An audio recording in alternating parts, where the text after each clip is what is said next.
training, I mean, from the basic goal, just wanting to look better. It's one of the most effective ways to, probably more effective than running for hours on a treadmill, to lose some weight, to burn some body fat off. We've seen that the long endurance events, which are good on a recovery day, and probably really don't need to be utilized for such long times unless you're an endurance athlete. Those things actually can help people go the opposite direction that they want to go. So if you're spending 2 hours on a treadmill every day and you're doing it because you just want to burn 500 or 2,000 calories, the problem is the body adapts to that so quickly. And if your goal is, for example, to lose some fat, I'm just going to look at it from that perspective first. A lot of us don't realize that we're heading in exactly the wrong direction, and we're spending so much time doing it. You can do some interval training, and not only will that help you look better, and sadly, most of the people that I teach to this day, their main objective is more external, but it will also help in all other areas of life. I have a 4-year-old, 4.5-year-old, and I think if I didn't do interval training on my own, I don't think I could keep up with it, honestly.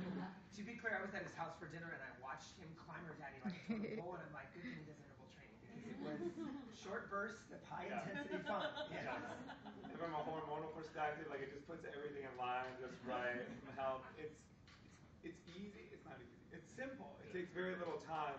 That's right. It fires off all the little switches that need to be fired off genetically as well. So people often tell me that, you're good at this or that, or you look good because you were genetically gifted. We all have our genetic makeup, but it's a matter of flipping the right switches, and that's one of the ways to hit a whole lot of switches in the right direction.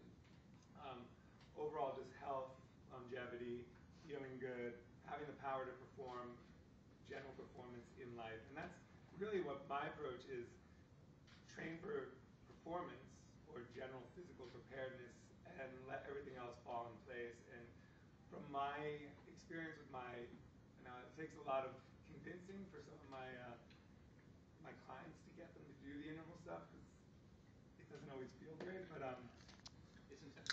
It's intense. Once they get a feel for it, though, and they see, oh my gosh, this is what it does for me. I don't have to spend 2 hours in the gym. I can actually get, one of my workouts is literally 20 minutes long, about 5-minute warm-up.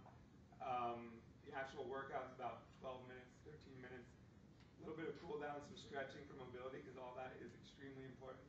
And I'm done. And you're like, really? That's all you did? And you didn't do, what about like some more running? Or I'm just like, nope, gotta get in, get out, and then I have time for the rest of my life, for the people of my life, or my job in general. To parlay on that, there's some interesting research though about even sedentary people that, from a sales pitch perspective, you got to do this for 40 minutes, nonstop at one intensity, or look over here, and I'm going to make you go hard for 30 seconds, and then you get to rest.